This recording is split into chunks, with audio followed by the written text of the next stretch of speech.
हाल में कानपुर का बिकरू गांव काफी चर्चा में रहा है। कानपुर शूटआउट में खूनी रात का वीडियो वायरल हुआ है। तत्कालीन शिवराजपुर थाना प्रभारी शहीद रमेश यादव का वीडियो, चारपाई पर गोलियों से छलनी महेश यादव का शव खून से लथपथ पड़ा इस वीडियो के जरिए देखा जा सकता है। तस्वीरें विचलित कर सकती हैं, इसलिए धुंधली हैं। 2 जुलाई की रात को बिकरू गांव में 8 पुलिसकर्मियों को बेरहमी से मार दिया गया था। 8 पुलिसकर्मियों ने शहादत पाई थी और अब कई तस्वीरें सामने आ रही हैं, कई वीडियो सामने आ रहे हैं। एक और वीडियो जो सामने आया शूटआउट का, उस खूनी रात का, वो सहमा देने वाला है। बागपत के दोघड़ थाना क्षेत्र में अपने नलकूप से खेत पर पानी चलाने गए किसान की नलकूप के पास विद्युत पोल में करंट लगने से मौत हो गई है। दरअसल मामला दोघड़ थाना क्षेत्र के कस्बा टीकरी का है, जहां कस्बे का ही रहने वाला राहुल नाम का किसान अपने नलकूप पर शाम के समय खेत पर पानी चलाने गया था और बताया जा रहा है कि नलकूप के पास बिजली का एक पोल है और उस पोल में करंट था, जिससे राहुल उसकी चपेट में आया। परिजनों ने इसकी सूचना दोघड़ थाने पर दी और पुलिस पहुंची, शव को कब्जे में लिया, पोस्टमार्टम के लिए भेजा है। किसान राहुल की मौत पर परिवार में कोहराम मचा है।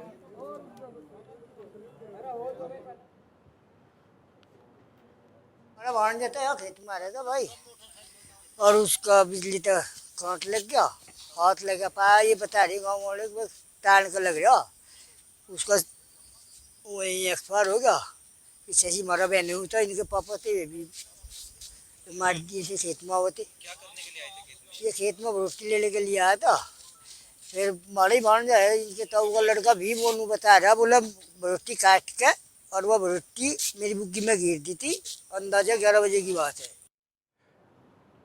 प्रतापगढ़ से खबर है, भंडारे के दौरान 2 पक्ष आपस में भिड़े हैं, जमकर लाठी डंडे चले, ईंट पत्थर चले। सूचना पर सिपाही रवि कुमार और अखिलेश यादव पहुंचे तो ग्रामीणों ने सिपाहियों की भी पिटाई कर डाली।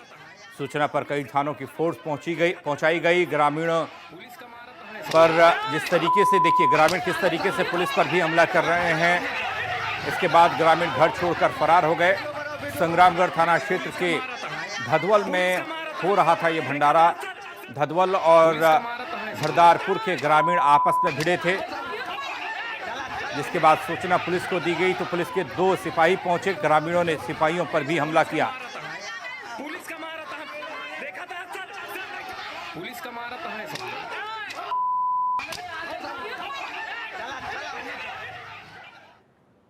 यूपी के कई जिलों में टिड्डी दल का हमला जारी है। यूपी के लखीमपुर खीरी के ग्रामीण इलाकों में टिड्डी दल पहुंचा, किसानों को काफी नुकसान पहुंचाया है। टिड्डियों ने किसानों की धान और मक्के की फसल पर अटैक किया है। किसान अपनी फसल को बचाने के लिए ढोल नगाड़ा और धुएं के साथ ही शोरगुल कर रहे हैं, जिससे किसी तरह टिड्डियों से फसल को बचाया जा सके। जिला अधिकारी ने बताया कि टिड्डियों का दल लखीमपुर के कई तहसीलों में पहुंचा है।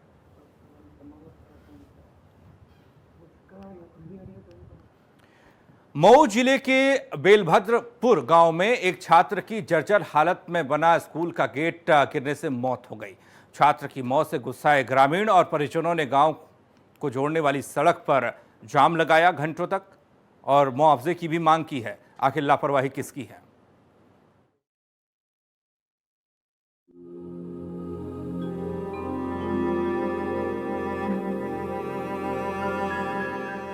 उत्तर प्रदेश के मऊ जिले के बलभद्रपुर गांव में बने प्राथमिक विद्यालय की लापरवाही का मामला सामने आया है, जहां एक छात्र की स्कूल का गेट खोलने पर मौत हो गई। गांव के ही प्राथमिक विद्यालय में पढ़ने वाले छात्र राजवीर के ऊपर विद्यालय का गेट खोलते समय टूटकर गिर गया, जिसमें 2 छात्र दब गए, जबकि एक छात्र गंभीर रूप से घायल हो गया, जबकि दूसरे छात्र की मौत हो गई। दरअसल वैश्विक महामारी की वजह से सभी शैक्षणिक संस्थानों को बंद कर दिया गया है, लेकिन ऑनलाइन पढ़ाई अभी भी जारी है। इस कवायद में सरकार की तरफ से सभी विद्यालयों में किताब भेजी गई थी। छात्रों को विद्यालय बुलाकर पुस्तकें देने का काम किया जा रहा था।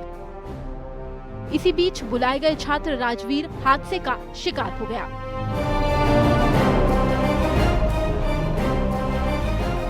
घायल छात्र की इलाज के दौरान मौत हो गई।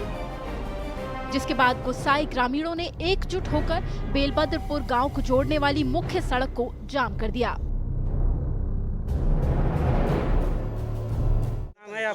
मेरा नाम सर राम विनय सर। कहाँ के रहने वाले हैं? बेलभद्रपुर का।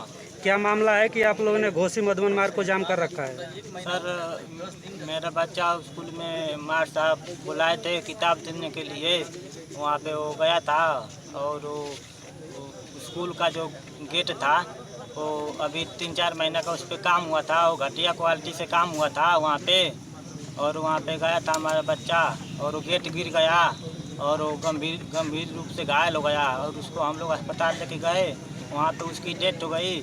वहाँ से अभी हम लोग लेके आए हैं थोड़ी देर पहले, और हमारा ये कहना है कि उन लोगों को सख्त कार्रवाई हो और हमको कुछ मुआवजा का व्यवस्था करें। तो वहीं इस हादसे में मामूली रूप से घायल हुए छात्र सिकंदर को भी सुनिए कि उसने क्या कुछ देखा। तुम्हारा नाम क्या है? सिकंदर। किस स्कूल में पढ़ते हो? 3। किस स्कूल में पढ़ते हो? इसी में। ये हादसा कैसे हुआ? कैसे हुआ था ये? खोल रहे थे। गेट खोल रहे थे? किस लिए आए थे स्कूल में? किताब लेने। मास्टर साहब बुलाए थे? क्या नाम है मास्टर साहब का? राजेश कुमार यादव। राजेश नाम है।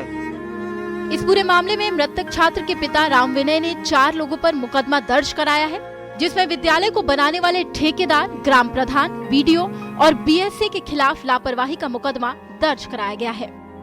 Bureau report R9 TV, Uttar Pradesh, Uttarakhand. खबर काशीपुर से है, जहां आईटीआई इलाके में संदिग्ध परिस्थितियों में एक मासूम का शव बोरे में मिला है, जिससे इलाके में सनसनी है। बताया जा रहा है कि शव मिलने से कुछ देर पहले ही मासूम लापता हुआ था। सूचना मिलने पर मौके पर पुलिस पहुंची, शव को पोस्टमार्टम के लिए भेजा। वहीं दूसरी तरफ पुलिस रुद्रपुर से पहुंचे डॉग स्क्वाड की मदद से मामले की तहकीकात कर रही है।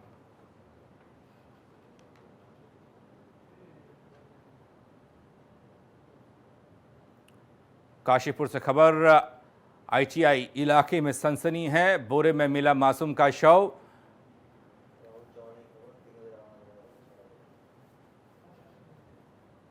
घटना ये है, मेरा एक भाई रहता है, मेरा वहाँ पे, और वो सब अंदर थे, कोई बच्चा बाहर से उठा के ले गया सर, और करीब 1-1.5 घंटे बाद मतलब देखा भाली हुई उसकी, तो उसके बाद में सर मतलब इधर उधर ढूंढा बच्चे को, तो बच्चा कहीं नहीं मिला सर। फिर बाद में आस पड़ोस में मतलब जाना स्टार्ट करा, पूरे मतलब जो मतलब मिलने जुलने वाले हैं सबने ढूंढा सर।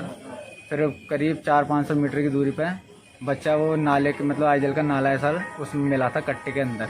कितनी उम्र है बच्चे की? सर बच्चे की करीब 1 साल, हाँ 1 साल 8 महीने का मतलब वो है सर बच्चा। पिता क्या करते हैं? पिता सर आइजल में ड्यूटी करते हैं, मजदूरी है सर। कोई आज तक किसी का झगड़ा उगड़ा नहीं है सर, आज तक जो हाँ किसी पुराना कोई झगड़ा हो, कोई ऐसा सर व्यवहार नहीं है। ये जो भी करा सर अचानक में किसी ने मतलब वैसे भी कराया सर। कोई दुश्मनी वगैरह थी क्या? कोई दुश्मनी सर कोई नहीं थी सर किसी से। ठीक है। ये दोहरा परसी एक गांव पड़ता है, उसमें रेलवे कॉलोनी है जेल के पास, वहाँ एक बच्चे की बॉडी हमें मिली है। शाम को 4:30 बजे बच्चा गुम हुआ था। हमें सूचना गांव वालों के द्वारा और बच्चे के पेरेंट्स के द्वारा 6:45 बजे के आसपास दी गई है। तो अभी हम लोग इसको छानबीन कर रहे हैं, कल बच्चे का पोस्टमार्टम होगा, उसके बाद हम आगे की कार्रवाई करेंगे। यूपी के कई जिले और इन जिलों में जो गांव हैं वो गांव बाढ़ की चपेट में मौजूदा वक्त में हैं। पूर्वांचल के कई इलाकों में इस समय नदियां उफान पर हैं। नदियों के बढ़ते जलस्तर की वजह से गोरखपुर, लखीमपुर खीरी दोनों ही जिलों के गांवों में संकट आ खड़ा हुआ है। इन जिलों के ग्रामीण बाढ़ से कैसे जूझ रहे हैं, एक विशेष रिपोर्ट के जरिए आपको दिखा रहे हैं। नेपाल द्वारा पानी छोड़े जाने पर पूर्वांचल में तबाही देखने को मिल रही है। गोरखपुर की प्रमुख नदियां घाघरा, राप्ती, आमी, रोहिणी इस समय उफान पर है, तो वहीं बाढ़ का कहर लखीमपुर खीरी के सिद्धार्थनगर जिले में भी देखने को मिल रहा है। गोरखपुर के सटे बह रही राप्ती नदी उफान पर है। राप्ती नदी अपना रौद्र रूप दिखा रही है, जिसकी चपेट में जिले के कई गांव आ गए हैं। तटीय इलाकों में बसे लोग बाढ़ की आफत से तो परेशान है ही, लेकिन इन इलाकों के लोगों की बाढ़ से ये जंग इसलिए भी ज्यादा बड़ी है क्योंकि हर साल बाढ़ का हाल यही रहता है, लेकिन बचाव के लिए कोई इंतजाम नहीं है। जरा देखिए गोरखपुर का हाल इस बाढ़ में कैसा हो गया है। बहुत दिक्कत हो रहा है, कोई सुविधा भी नहीं है, ना कोई सरकार का भी सुविधा है। अपना सुविधा लेकर हम लोग चल रहे हैं। ये नदी किस तरह से बढ़ रही है और क्या रहा? बढ़ने की और घटने की कोई ये नहीं है, कब बढ़ेगा कब घटेगा। लेकिन इस साल तो भयंकर लग रहा है कि भयंकर रहेगा तो भाई कोई ना कहीं अपना कोई सुविधा लेगा, तो सरकार का सुविधा मिलेगा, नहीं तो क्या करेगा कोई। जिले में नदियां उफान पर हैं, लेकिन तटीय इलाकों में बसे लोगों को किस तरह की परेशानियों का सामना करना पड़ रहा है, सुनिए।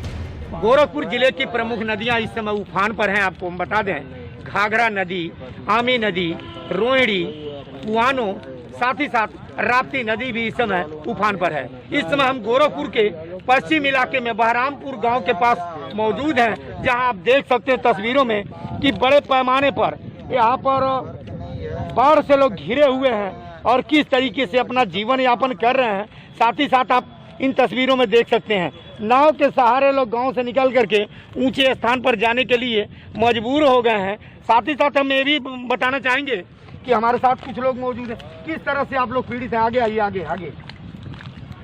किस तरह से पीड़ित हैं? क्या सहायता मिल रही कि नहीं मिल रही है? सब वाला परेशानी है, बाढ़ आ गई बा, घर दुआर बुड़ गई बा, 4 बच्चन के लिए परेशानी हो रहा बा। प्रशासनिक अधिकारी कुछ मदद दे रहे हैं? कुछ मदद करिए।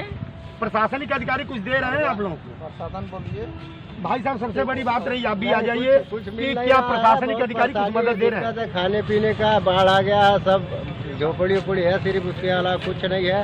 हम लोग के पास गरीब आदमी है, खाने पीने का दिक्कत है। कोई अधिकारी कोई कुछ नहीं पूछने आ रहा है, यही सब प्रॉब्लम है, परेशानी है।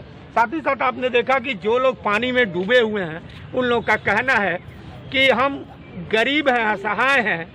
एक तो कोरोना की भयंकर बीमारी चल रही है और दूसरे तरफ ये बाढ़ की तबाही से हम बेहद परेशान हैं। सरकारी जो अनुदान मिलना चाहिए वो भी नहीं मिल पा रहा है, न कोई पूछने वाला है और न ही जांचने वाला। ऐसे में हम अपने परिवार की जीविका कैसे चलाएंगे यह कह पाना बड़ा ही मुश्किल है। हरेंद्र दुबे, R9, गोरखपुर, उत्तर प्रदेश। चलिए अब आपको यूपी के ही एक और जिला लखीमपुर खीरी में बाढ़ से जूझ रहे लोगों की परेशानियां दिखाते हैं।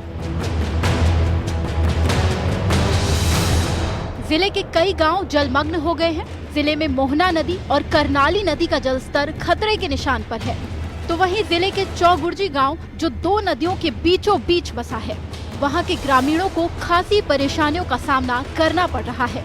जल जमाव के चलते ना तो नाव चल रही है और ना ही इलाके में आवागमन का कोई दूसरा रास्ता बचा है। हालात इस कदर बिगड़े हैं कि लखीमपुर खीरी के कई गांवों में लोगों के घरों में पानी घुस गया है, तो कहीं ग्रामीण जान बचाने के लिए अपना घर छोड़ सुरक्षित स्थानों पर जा पहुंचे हैं। जिले के गांवों में ग्रामीण बाढ़ से किस तरह लड़ रहे हैं, सुनिए। यहाँ पर कोई व्यवस्था नहीं है, नाव नवरिया कोई व्यवस्था नहीं है। हरा बीमार हो उसका कोई इलाज नहीं है। और यहाँ पर ये आखिरी भारत का बॉर्डर है। अगर उधर बीमार हो जाते हैं तो कैसे लाते हैं? नाव से लावा जाता है, लेकिन नाव मिल नहीं पाती है। इस नाते से बहुत परेशानी। नदी कौन सी पड़ती है? ये कौड़ेला घाट। और कोई नदी है? यही एक ही नदी है? बस यही एक नदी है, करनाली। गांव के करीब पानी आ गया है। कौन सा गांव है ये? जनकपुर। अच्छा। और समस्याएं खराब हो गई, गांव के करीब पानी भरा है और जाने आने की तकलीफ है। कोई व्यवस्था नहीं, टट्टी पेशाब न कोई साधन है न कुछ है। तो वहीं जिले में बाढ़ को लेकर जिला अधिकारी ने बताया कि प्रशासन किसी भी खतरे के लिए मुस्तैदी से तैनात है। देखिए, शारदा और घाघरा दोनों का डिस्चार्ज इधर बढ़ा हुआ है, लेकिन पिछले 2 दिनों से ट्रेंड डिक्रीजिंग है, तो हम लोग पूरी स्थितियों पर निगाह रखे हैं। अभी जो हमारे डेंजर लेवल है उसके नीचे पानी बह रहा है। यहाँ पर मेन जो हमारा एरिया पड़ता है शारदा और घाघरा का पड़ता है, जो 1797 रेवेन्यू विलेज हैं, जिसमें से अगर हाईएस्ट लेवल की बाढ़ आती है तो लगभग 200 गाँव प्रभावित होते हैं। लखीमपुर खीरी में बाढ़ से निपटने के लिए इंतजाम की बात करें तो फ्लड पीएसी सहित सभी को सतर्क पर रखा गया है। साथ ही शारदा और घाघरा नदी के बढ़ते जलस्तर को देखते हुए इन नदियों के आसपास के कई गांव खाली कराए गए हैं।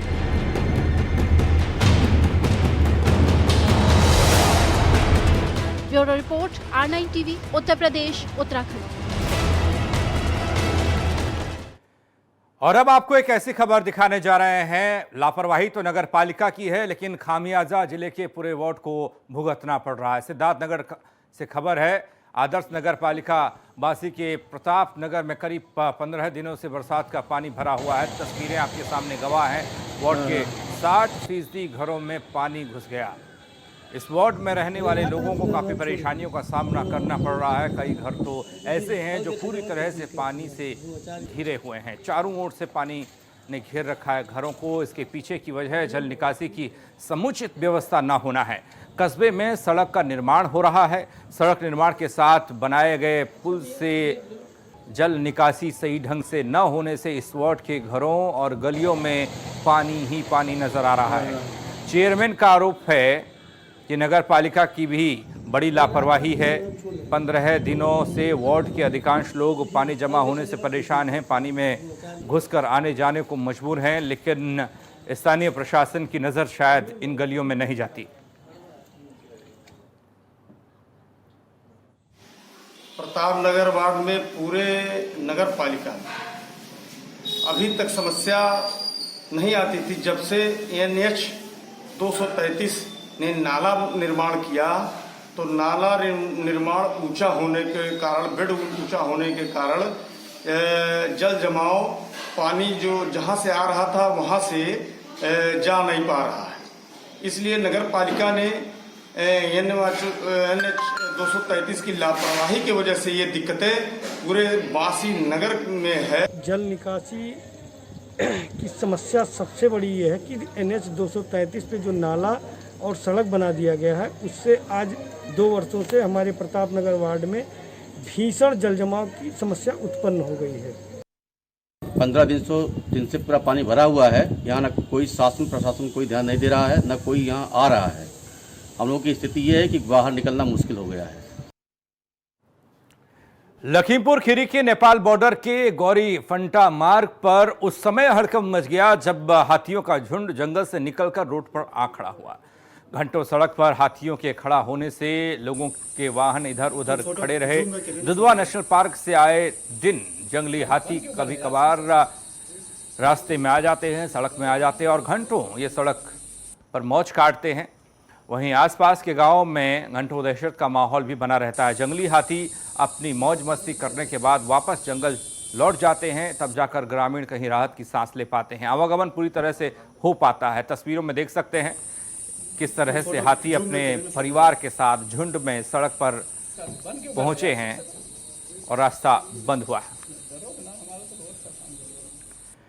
एटा में स्वास्थ्य विभाग की टीम ने जिले में झोलाछाप डॉक्टर्स के क्लिनिक पर छापा मारा है। इस कार्रवाई में बिना डॉक्टरी की डिग्री वाले झोलाछाप डॉक्टर्स द्वारा चलाए जा रहे क्लिनिक्स पर स्वास्थ्य विभाग ने नोटिस चस्पा किया है।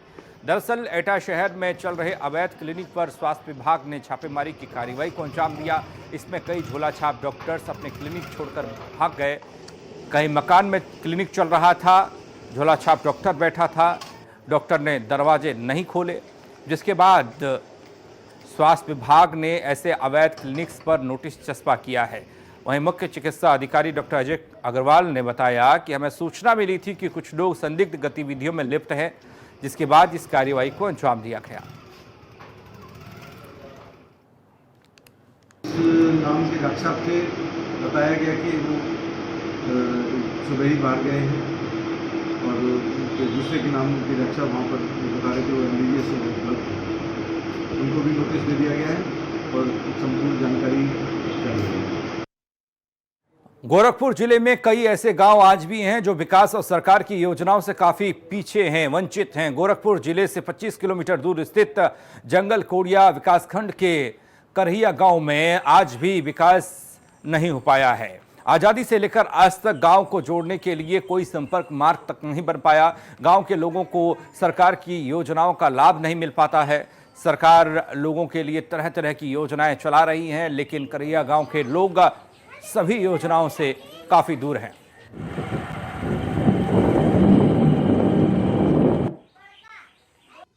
इस समय हम मौजूद हैं गोरखपुर जिले के जंगल कौड़िया विकासखंड के करहिया गांव में आप देख सकते हैं कि आज़ादी से लेकर के आज तक इस गांव का विकास नहीं हो पाया है। न तो सही सड़कें बन पाई है और ना ही गांव में कोई संसाधन ही है जो ये सरकारी योजना चला रही है उसका ये लोग लाभ ले सकें। आप देख सकते हैं गांव में जगह जगह पर पानी लगा है, कच्ची सड़कें हैं। साथ ही साथ यहाँ के लोगों से बात करेंगे कि किस तरह से यहाँ की व्यवस्था क्या रही, किस तरह की आपके गांव की व्यवस्था क्या है। पूरा व्यवस्था कुछ भी नहीं है, इधर पूरा खड़ंजा है जो भी है, और रास्ता भी नहीं है, और रास्ता उधर जाने के लिए पूरा खराब हो गया है, और इधर से रेलवे है। आज़ादी से लेकर के आज तक आप लोगों को रास्ता नहीं मिल पाया? नहीं। और इधर पीपा हुआ है, अभी जल्दी 1 साल हुआ, और इसका मतलब अभी तो किधर भी रास्ता नहीं जाने, रास्ता नहीं है। नहीं। अगर मान लीजिए पानी आ जाए, बढ़ जाए नदी या ताल पूरा पानी, तो जाने आने के लिए कैसे जाते हैं? कुछ भी नहीं, सिर्फ नाव यहाँ से अगर लगेगी तभी जाएंगे। हाँ। या तो बंदे पर रहते हैं आप लोग? हाँ, बंदे पे रहते हैं बंदे पर। हाँ। खास तौर से चाचा जी, आपकी उम्र तो अधिक हुई, कभी ये गांव में विकास हुआ है? कौन विकास हुआ? क्यों सड़क नाली सब तो ये भाई का लौकता, कुछ भी नहीं हुआ है? का भाई कुछ भी नहीं हुआ है। खास तौर से भैया आप लोग तो युवा हैं, यहाँ किस तरह का विकास हुआ है, क्या रहा? अभी हमारे गांव में कोई विकास नहीं हुआ है। नहीं, गली गली में अभी पूरा कचरा है, अभी कोई सड़क नहीं है, खरंजा नहीं है। शिक्षा का अभाव इस गांव में है, कोई अच्छे स्कूल नहीं है, अच्छे सड़कें नहीं हैं, और आज़ादी से लेकर के अब तक इस गांव का विकास नहीं हो पाया है, जबकि 2 से 2.5 हज़ार की जनसंख्या इस गांव में रहती है। लेकिन विकास के नाम पर, सरकारी योजनाओं के नाम पर काफ़ी ये लोग दूर है। ऐसे में कौन इन पर ध्यान देगा, यह कह पाना बड़ा मुश्किल है। हरेंद्र दुबे, R9, गोरखपुर, उत्तर प्रदेश।